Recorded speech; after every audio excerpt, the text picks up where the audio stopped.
नमस्कार. मी दीपक चंद्रशेखर केळकर.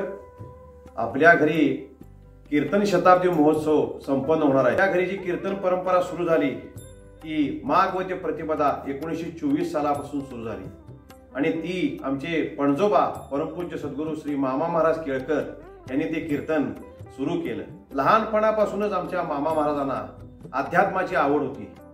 जेव्हा लग्नाचं वय झालं आमच्या मामांचं, आता मामा म्हणतो, थोडं आमचे पणजोबा असल्यामुळे मामा म्हणतो, मामांचं आमच्या जेव्हा लग्नाचं वय झालं तेव्हा त्यांचे वडील माझे खापर पणजोबा अनंत गंगाधर केळकर ते त्यांच्या मागं लग्न करून घे म्हणून मागं लागले. परंतु मामांच्या मनाची धारणा अशी होती की लग्न केलं तर माझ्या हातनं परमार्थ घडणार नाही म्हणून ते लग्नाला नाही म्हणत होते. परंतु जेव्हा सारखेच मागं लागले तेव्हा त्यांनी एक मार्ग काढला. ते म्हणाले वडिलांना की मी आळंदीला जातो, ज्ञानेश्वर महाराजांना विचारतो, त्यांनी लग्न कर म्हणले तर मी लग्न करतो, नाहीतर करणार नाही. वडील म्हणले ठीक आहे. त्याप्रमाणे आमचे मामा आळंदीला गेले. ज्ञानेश्वर महाराजांचं दर्शन घेतलं आणि पारावरती ज्ञानेश्वरी पारणाला बसले आणि तिसऱ्या दिवशी आमचे ज्ञानेश्वर महाराज नाथ रूपात त्यांच्या समोर प्रगट झाले आणि बाळ काय इच्छा आहे विचारलं. तेव्हा आमचे मामा म्हणले महाराज माझ्या मागं वडील लग्न करून घे म्हणून मागं लागले, परंतु माझ्या मनाची धारणा अशी आहे की लग्न केलं तर माझ्या हातनं परमार्थ घडणार नाही म्हणून मी नाही म्हणतोय. तेव्हा ज्ञानेश्वर महाराज म्हणाले बाळ आई वडील म्हणतायत त्याप्रमाणे तू लग्न करून घे, तुला योग्य गुरुची गाठ पडेल आणि तुझा प्रपंचात परमार्थ कळसाला जाईल. याप्रमाणे ज्ञानेश्वर महाराजांनी आशीर्वाद दिला आणि केवळ ज्ञानेश्वर महाराजांच्या आज्ञेनं आमच्या मामाने लग्न केलं. तो काळ होता पौष शुद्ध षष्ठी इसवी सन 1904 साली.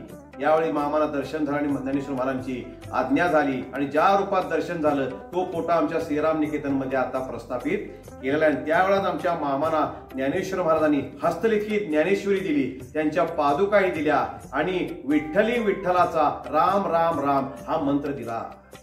तेव्हापासून आमच्या मामांची उपासना सुरू झाली आणि मामांचे वडील अनंत गंगाधर केळकर हे तात्यासाहेब महाराज कोटणीसांचे शिष्य होते आणि त्यांच्या कीर्तनाला दररोज जायचे आणि त्यांच्याबरोबर आमचे मामाही कीर्तनाला जायचे. त्यामुळं कीर्तन ऐकून ते कोटणीस महाराजांच्यावर प्रभावित झाले आणि त्यांच्याही मनात आलं की आपण कोटणीस महाराजांचा अनुग्रह घ्यावा. त्याप्रमाणे आमचे मामा तात्यासाहेब महाराजांच्या घरी गेले, अनुग्रहाची याचना केली. तेव्हा कोटणीस महाराज म्हणाले बापूराव तुम्ही माझ्याकडे आलाय खरं, परंतु तुमचे पूर्व नियोजित सद्गुरू चिमडलाय, तुम्ही चिमडला जावा, त्यांच्याकडनं अनुग्रह घ्या. परमार्थ मार्गात काय अडचणी आल्या तर त्याचं निराकरण करायचं काम मी करीन. त्याप्रमाणे मामा गेले. माघ वद्य द्वितीया इसवी सन 1906 साली आमच्या मामाना चिमडचे मठाधिपती परमपूज्य सद्गुरू श्री नारायण महाराज यरगट्टीकर यांचा कृपानुग्रह प्राप्त झाला आणि त्याप्रमाणे ते साधन करू लागले. परंतु यांच्या कीर्तनाची अत्यंत आवड होती म्हणून 1923 साली आमचे मामा महाराज तात्यासाहेब महाराजांना भोजनासाठी बोलवायला गेले. त्याप्रमाणे तात्यासाहेब महाराज भोजनाला आले. भोजन वगैरे झालं. भोजन वगैरे झाल्यावर आमच्या कोटणीस महाराजांनी मामांना प्रश्न केला बापूराव शाळा केव्हा सुटती. तेव्हा आमच्या मामाने सांगितलं 5 वाजता शाळा सुटती. तेव्हा तात्यासाहेब महाराज एक वाक्य बोलून गेले बापूराव 5 ही वेळ फार तुम्हाला चांगली आहे. आणि त्याप्रमाणे इसवी सन 1924 साली माघ वद्य प्रतिपदेपासून आमच्या मामाने कीर्तन करायला सुरुवात केली आणि माघ वद्य तृतीयेला आमचे मामा रोज रात्री दासबोध वाचायचे. दासनवमीपर्यंत दासबोध वाचन असायचं. त्याप्रमाणे आमचे मामा दासबोध वाचायला बसलेले असताना त्यांच्या समोर साक्षात कोटणीस महाराज प्रगट झाले. त्यांना सुरुवातीला भास वाटला, कारण का दुपारीच त्या महाराजांच्या बद्दल थोडी चर्चा झाली होती तेव्हा त्यांना वाटलं हा थोडा भास आहे, परंतु हा भास नव्हता. साक्षात महाराज प्रगट झालेले होते. ध्येय ठेवल्यानंतर प्रगट झाले. ही अत्यंत महत्वाची गोष्ट आहे. प्रगट झाले.